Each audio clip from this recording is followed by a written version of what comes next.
प्यारे विद्यार्थियों, आप सभी को मेरा नमस्कार। मैं डॉक्टर नेमीचंद कुमावत, सहायक आचार्य हिंदी विषय, राजकीय महाविद्यालय की आपके इस बीए पार्ट थर्ड विषय हिंदी साहित्य के प्रथम प्रश्न पत्र की आज की इस ऑनलाइन कक्षा में मैं आप सभी का हार्दिक अभिनंदन और स्वागत करता हूं।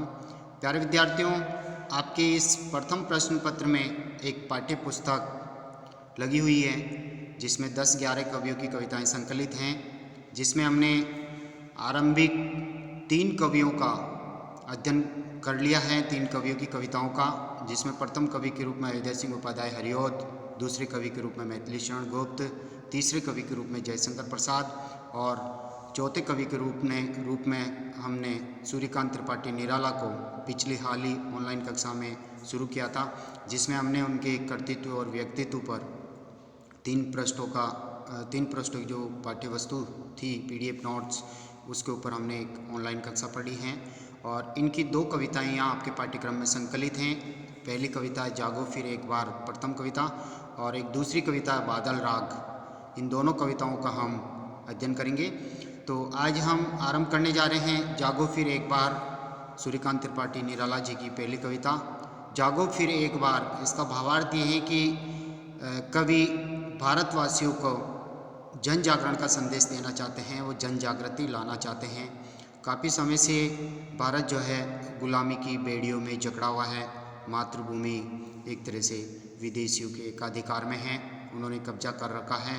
तो भारतवासियों को नव जागरण का यह संदेश दिया है, राष्ट्रीय चेतना इस कविता में उभरती है, देश प्रेम की भावना है और पराधीनता के विरुद्ध जन जागरण का संदेश ये कविता देती हैं, परिमल काव्य से ली हुई हैं।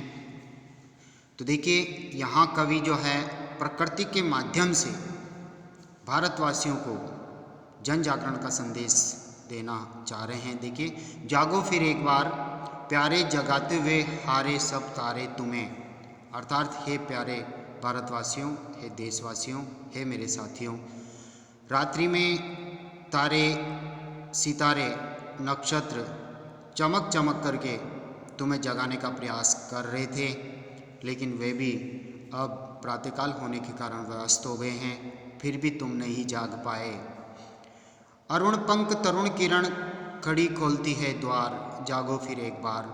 अब सूर्योदय हो गया है और सूर्य की लालिमा युक्त किरणें अपना पंख पसार कर तुम्हारे दरवाजे तक, तुम्हारे निवास स्थान घर तक वो पहुंच गई है। तरुण किरण अर्थात युवा किरण जो तुम में जोश भर सकती है, ये सूर्य की लालिमा युक्त किरणें तुम्हारे दरवाजे पर खड़ी तुम्हें जागृत करने का प्रयास कर रही है। यानी प्रकृति के माध्यम से कवि ने यहाँ पर जन जागरण का संदेश दिया है। रात्रि बीत गई, उसके बाद प्रातःकाल हो गया, अर्थात प्रकृति में परिवर्तन हो रहा है, रात और दिन, और परिवर्तन नहीं हो रहा है तो भारतवासियों में परिवर्तन नहीं हो रहा है। ये गुलामी की बेड़ियों में जकड़े हुए हैं, इसलिए इन जो गुलामी की बेड़ियों को तोड़ने के लिए कवि एकजुट होने की प्रेरणा यहाँ दे रहे हैं, जागने की प्रेरणा दे रहे हैं, मातृभूमि के प्रति प्रेम, अपने देश के प्रति प्रेम भावना पैदा करना चाह रहे हैं। आंखें अलियों सी किस मधु की गलियों में फंसी, आंखें अलियों सी अर्थात हे भारतवासियों, तुम्हारी आंखें इतनी निंद्राग्रस्त क्यों हैं, अर्थात आप ज़्यादा नींद में सो गए हैं। इसलिए जो मनुष्य ज़्यादा नींद में सो जाता है तो मदमस्त स्वप्न वो देखता है। तो यहाँ आंखें अलियों सी, अलियों का तात्पर्य भ्रमर, तो भ्रमर के माध्यम से यहाँ पर जन जागरण का संदेश है। जिस तरह से भ्रमर प्रकृति में खिले हुए पुष्पों का मकरंद पान करके वो मदमस्त हो जाता है, उसे होश हवास नहीं रहता है। सूर्यास्त के समय भी जब भ्रमर जो है कमल की पंखुड़ियों में मकरंद पान करते हुए कमल की पंखुड़ियाँ बंद हो जाती है और वो भी बंद हो जाता है और उसकी गुंजार भी बंद हो जाती है। तो इसी तरह से तुम भी, तुम्हारी जो आंखें हैं अलियों सी अर्थात भ्रमरों की तरह हैं। तो मानवीकरण है यहाँ पर, भ्रमर के माध्यम से मनुष्य को समझाया गया है। मानवीय कार्य व्यापारों का आरोप भ्रमर पर है। किस मधु की गलियों में फंसी अर्थात किस मकरंद की चाह में, पराग रूपी गलियों में वह भ्रमर की आंखें फंस गई है, अर्थात तुम भी। ये अंग्रेजों के द्वारा नौकरी आदि के माध्यम से जो प्रलोभन भारतवासियों को दिए जा रहे हैं, जिसमें भारतवासी केवल अंग्रेजों के द्वारा दिए गए प्रलोभन रूपी मकरंद का पान कर रहे हैं और उसी में उनकी आंखें मदमस्त हैं वो होश हवास में नहीं हैं, जबकि उन्हें अब देश के लिए जाग जाना चाहिए। बंद कर आँखें, तो जो प्रलोभन अंग्रेजों के द्वारा दिया जा रहा है उसमें भारतवासियों की आंखें बंद हैं, वो हकीकत को नहीं जानते हैं और इसी प्रलोभन के पीछे अंग्रेज जो है अपना स्वार्थ पूरा कर रहे हैं। भ्रमर जिस तरह से मकरंद पान करके मदमस्त हो जाता है और उसकी आंखें बंद हो जाती है, पी रही है मधुमौन या सोई कमल कोरकों में। यहाँ याग का तात्पर्य संध्या अलंकार हैं, यानी भ्रमर जो है वो चुपचाप मौन होकर के पराग कणों का आनंद ले रहा है, या फिर कमल कोरकों में, कमल की पंखुड़ियों में उसके नेत्र जो है बंद हो गए। कमल की पंखुड़ियाँ बंद होते ही वह भी बंद हो जाता है, तो उसकी गुंजार जो है बंद हो जाती है। तो उसी तरह से तुम भी अंग्रेजों के द्वारा दिए गए प्रलोभन का भोग करके तुम्हारी आंखें बंद है, तुम हकीकत को नहीं जानते। भारत माँ तड़प रही है, पूरा देश गुलाम हो चुका है और हमें जन जागरण करके इन फिरंगियों को इस देश से बाहर निकालना होगा। लेकिन एक बार जागने की आवश्यकता है, सचेत और सावधान होने की आवश्यकता है। अतीत में हम कितने गौरवशाली थे और आज अतीत में सोने की चिड़िया और विश्व गुरु भारत कहलाता था, और आज चारों ओर से शोषण हो रहा है। भारत का एक तरह से खून चूस रहे हैं अंग्रेज। तो कहने का तात्पर्य यहाँ पर कि तुम जागृत हो जाओ, बंद हो रहा गुंजार। जिस तरह से भ्रमर जो है कमल की पंखुड़ियों में बंद होने के बाद उसकी बूम बूम की आवाज़ बंद हो जाती है, उसी तरह से तुम्हारे में नव जागरण का कोई संदेश नहीं है। तुम जागृत नहीं हो देश के प्रति, मातृभूमि के प्रति, तो जागो फिर एक बार। अर्थात आप लोगों में जन जागरण नहीं है। भारतवासी अभी जैसे सो रहे हैं, नींद से जागने की आवश्यकता है, अपने अस्तित्व की पहचान करने की आवश्यकता है। फिर कवि आगे कह रहे हैं, अस्ताचल ढले रवि, सूर्य जो है पश्चिम दिशा की ओर चला गया है, अस्ताचल होने की दिशा में है। तो कहने का तात्पर्य पहले रात थी, तारे टिमटिमा रहे थे, वो जगा रहे थे, सूर्योदय हुआ तो सूर्य की पहली किरण है भारतवासियों तुम्हारे दरवाजे पे खड़ी, तुम्हारे दरवाजे खोल करके तुम्हें जागृत करने का प्रयास कर रही, फिर भी और तुम जागृत नहीं हुए। अब सूर्य जो अस्ताचल की ओर चले गए हैं, यानी प्रकृति परिवर्तनशील है, उसमें रात दिन, सूर्य, प्रातः, उषा, संध्या, सब कुछ उसमें परिवर्तन हो रहा है। यथा समय सब कुछ प्रकृति के पट जो परिवर्तित हो रहे हैं, प्रकृति के दृश्य बदल रहे हैं, लेकिन परिवर्तन नहीं हो रहा है। तो भारतवासियों के जीवन में बदलाव नहीं आ रहा है, उनमें जन जागृति नहीं आ रही है, वो पराधीनता की बेड़ियों में जकड़े हुए हैं और कष्ट सहन कर रहे हैं। भारत माँ को अब आज़ाद कराना होगा, भारत भूमि और देश के प्रति प्रेम जागृत करना होगा। अस्ताचल डले रवि शशि छवि विभावरी में, जैसे सूर्यास्त हुआ संध्या काल के बाद चंद्रमा जो है अपनी मधुर, उज्जवल, कांतिमय शीतल चांदनी को पूरी प्रकृति में फैला देता है, यानी अंधकार रूपी निराशा को दूर करके आशा रूपी प्रकाश चंद्रमा अपनी चांदनी से फैला रहा है। चित्रित हुई ये देख, अर्थात कहने का तात्पर्य उस चंद्रमा की चांदनी को देख करके प्रकृति में पेड़ पौधे सजग और जागृत हो गए हैं। जैसे उदाहरण दिया कवि ने, यामिनी गंधा जगी, और उस सूर्य की किरणों को देख करके, चंद्रमा को उदय देख करके उसकी चंद्रमा की चांदनी निर्मल चांदनी को देख करके यामिनी गंधा भी प्रफुल्लित हो गई, वह भी जागृत हो गई, यानी पुष्प खिलने लगे। एकटक चकोर कोर प्रिय दर्शन, आशाओं भरी मौन भाषा बहु भावमयी, गहर रात चंद्र को चाव से। यानी चकोर और चकोरी के लिए कहा जाता है कि ये रात्रि में बिछुड़ जाते हैं, एक दूसरे के वियोग को भोगते हैं रात्रि में, और दिन में इनका मिलन होता है। तो जब चकवा जो है अपनी प्रिया चकवी से जब बिछुड़ गया, तो लगातार एकटक दृष्टि से वो चंद्रमा को देख रहा है, उसकी चांदनी को देख रहा है और उसकी किरणों का पान कर रहा है वियोग वेदना में, कि कब चंद्रमा अस्त होगा और सूर्योदय होगा और मेरी प्रिया से मेरा मिलन होगा। तो वो मौन होकर के बहुत ही आशा भरी भाषाओं में चिंतन करते हुए अपनी भावनाओं को मौन में ही व्यक्त कर रहा है कि हे चंद्रमा, तू कब अस्त होगा और कब मेरी प्रिया से मेरा मिलन होगा।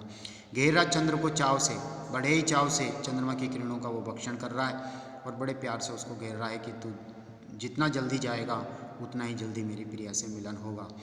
शिशिर भार व्याकुल कुल, खुले फूल झुके हुए, आया कलियों में मधुर मद यौवन उभार, जागो फिर एक बार। कवि कह रहा है कि अत्यधिक ठंड के कारण जो है, सर्दी के भार के कारण या पाला पड़ जाने के कारण, अत्यधिक ठंड के कारण, दुखी होकर के जो पुष्प जो पेड़ पौधे हैं वो अत्यंत झुके हुए हैं, लेकिन प्रातःकाल होने पर उनमें भी, उन कलियों में भी अरुणोदय होते ही उन कलियों में भी यौवन आ जाता है, यानी सौंदर्य छा जाता है, कलियां खिलने लगती हैं पुष्प के रूप में। यानी कहने का तात्पर्य हमेशा सर्दी की ठंड की ऋतु नहीं रहेगी, प्रातःकाल जरूर होगा। सूर्य की किरणों का आभास पा करके ये कलियां भी खिलने लगी, इनमें भी परिवर्तन आने लगा। मद उर यौवन उबार, मद यानी उर यानी उनके हृदय में जो मकरंद भरा हुआ था वो खिल करके अपने सौंदर्य को यौवन के रूप में वो फूल बिखेर रहे हैं। जागो फिर एक बार, अर्थात जागरूक होकर के देशवासी भी इस पुष्प की तरह, इस कली की तरह वो भी खिल करके अपनी पूरी ताकत को दिखाएं, प्रगति पथ पर वो अग्रसर होएं। अर्थात प्रकृति में परिवर्तन हो रहा है तो मनुष्य के, भारतवासियों में भी परिवर्तन होना चाहिए। इस पराधीनता की बेड़ियों को तोड़ने के लिए हमें जागृत होकर के एकजुट होना होगा, तभी ये फिरंगी यहाँ से दूर भागेंगे। पीव रव पपिए प्रिय बोल रहे, सेज पर वीरे विदग्धा वधु, यानी प्रातःकाल होने के बाद में वसंत ऋतु का आगमन प्रकृति के सौंदर्य को बढ़ा रहे हैं। तो पपैये और कोयल ये बोल रहे हैं, नवजागरण का संदेश दे रहे हैं प्रकृति में कि वसंत ऋतु का आगमन आ गया है। सभी पशु पक्षियों को ये आमंत्रण दे रहे हैं अपनी मधुर वाणी के द्वारा सेज पर, और इनकी आवाज़ को सुन करके कोई वीर विदग्धा, जो पति से बिछुड़ी हुई कोई नायिका जो वियोग वेदना में व्याकुल हैं और वो अपनी सैया पे एक तरह से समय काट रही हैं, पिछली बातों को याद करती हैं, प्रियतम से जिस तरह से मिलन की बातें उन्होंने बिताई, रातें बिताई थी, तो याद कर बीती बातें, पीऊ पीऊ की आवाज़ को सुन करके वो भी प्रियतम से मिलन की पिछली रातों को याद कर रही, मधुर स्मृतियों में वो खोई हुई है, अपनी सैया पे, सेज पे वो बैठी हुई है। तो याद कर पिछली बीती बातें, रातें मन मिलन की, मूंद रही पलकें चारों, और अपने अत्यधिक दुख के कारण व्यथा व्यतीत होकर के प्रियतम से मिलन अभी दूर है, इसलिए वो निराशा से भयाक्रांत होकर के अपनी पलकों को मूंद रही हैं। नयन जल ढल गए और उसके नेत्रों से स्मृति के कारण अश्रुधारा प्रवाहित हुई। लघुतर कर व्यथा भार, जागो फिर एक बार, और वह भी अपनी वियोग वेदना, सूर्योदय होने पर अपनी व्यथा को समयानुसार अपने दुखों को कम करके वह भी जागृत हो रही है, वह भी आसान्वित होकर के जाग गई है कि मेरा प्रियतम से मिलन तो होगा ही, एक रात बीत गई तो क्या हुआ। इसलिए कुछ समय यदि अंग्रेजों की पराधीनता में बीत गया तो कोई बात नहीं, लेकिन अब हमें मातृभूमि के प्रति प्रेम और देश के प्रति प्रेम प्रदर्शित करना होगा। एक बार पुनः अपने अस्तित्व के बारे में जानना होगा और जागृत होना होगा। सदै समीर जैसे पहुँचो प्रिय नयन नीर, शयन शिथिल बाहें बर स्वप्निल आवेश में, आतुर उर्वसन मुक्त कर दो, सब सुप्ति सुखानुवाद हो, छूट छूट अलस फैल जाने दो पीठ पर, कल्पना से कमल रिजु कुटिल प्रसारकामी केश गुच्छ, तन मन थक जाए, मृदु सुरभि सी समीर में, बुद्धि बुद्धि में हो लीन, मन में मन जी में जी, एक अनुभव बहता रहे उभय आत्माओं में। तो देखिए यहाँ जो सेज पर जो वीर विदग्धा जो नायिका थी उसकी पीड़ा को अभी दर्शाया गया ऊपर की पंक्तियों में।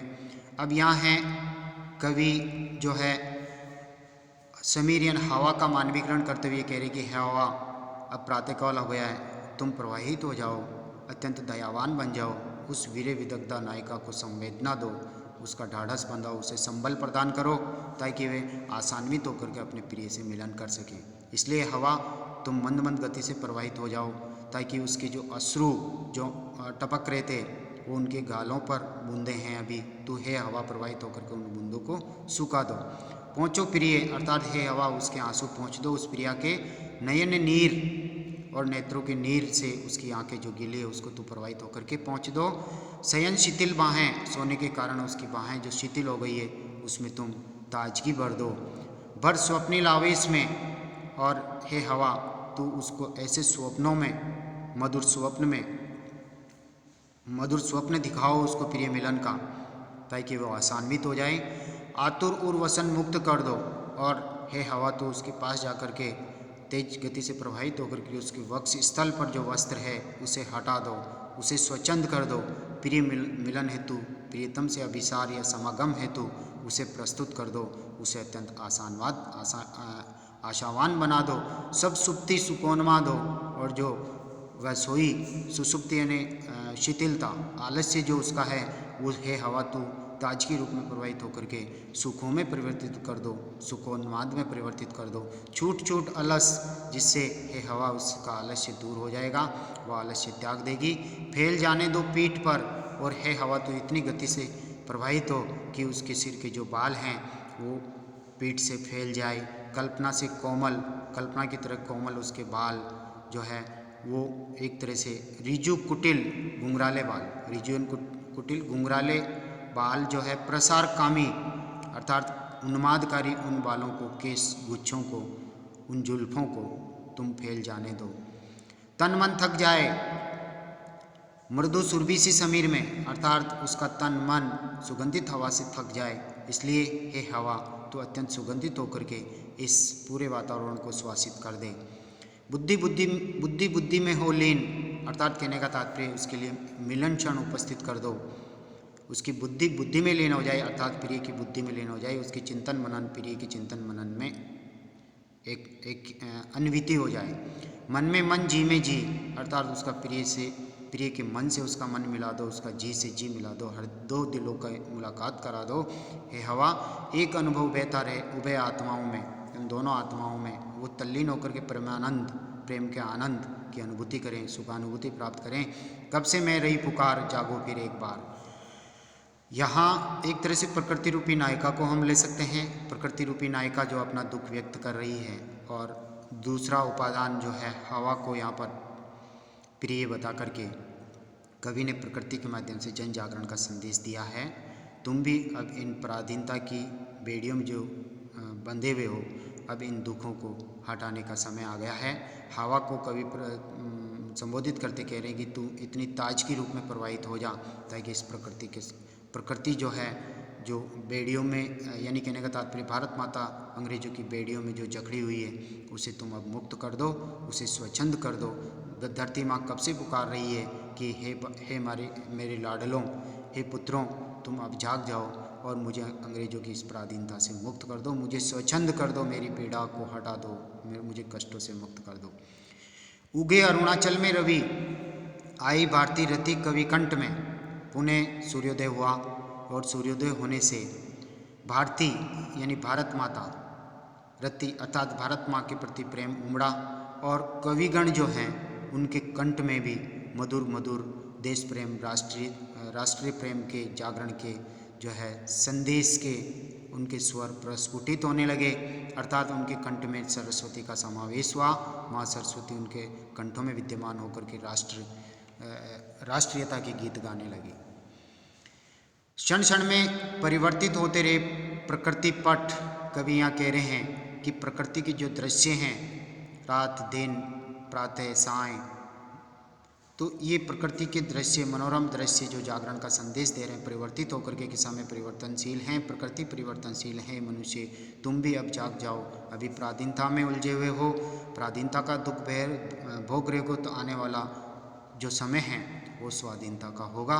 लेकिन आवश्यकता है एक बार जागने की, एकजुट होने की, अंग्रेजों के खिलाफ आंदोलन करने की, और इन फिरंगियों को हमारे देश से बाहर निकाल करके भारत माता और हमारे देश को स्वच्छंद आज़ाद कराने की है।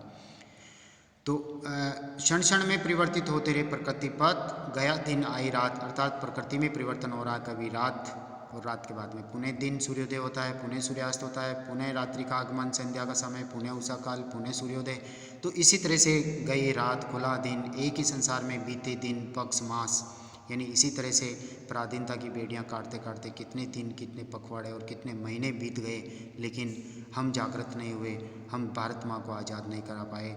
हम पता नहीं अंग्रेज़ों के प्रलोभन में उलझे हुए हैं, और वो हमें प्रलोभन दे दे करके हमारी आंखों को बंद किए हुए हैं, हकीकत को सामने नहीं आने दे रहे हैं। वर्ष कितने ही हजार, अर्थात कहने का तात्पर्य कितने ही हजार वर्ष हम बीता चुके हैं। परिवर्तन का क्रम अनवरत प्रकृति में चलता रहता है, उसी तरह से हमारे जीवन में भी परिवर्तन आना चाहिए। आज भारतवर्ष भारत माता गुलामी की बेड़ियों में जकड़ी हुई है, तो जब हम जागृत होंगे तो ये भारत माँ, यानी कहने का तात्पर्य हमारे में नई चेतना आएगी, जन जागृति आएगी, भारत माँ को आज़ाद कराएंगे, देश को आज़ाद कराएंगे, और हम प्रगति पथ पर अग्रसर होकर के उन्नति कर पाएंगे। लेकिन आवश्यकता है इस बात की एक बार जागने की, इस पराधीनता के विरुद्ध जागृत होकर के आंदोलन खड़ा करने की। तो कवि ने इस कविता में राष्ट्रीय चेतना की अभिव्यक्ति की है, देश प्रेम और मातृभूमि प्रेम की भावना अभिव्यक्त की है। प्यारे विद्यार्थियों, आज की इस ऑनलाइन कक्षा को हम यहीं समाप्त करते हैं। अगली जो ऑनलाइन कक्षा होगी सूर्यकांत त्रिपाठी निराला जी की, हम बादल राग कविता को पढ़ेंगे। Thank you.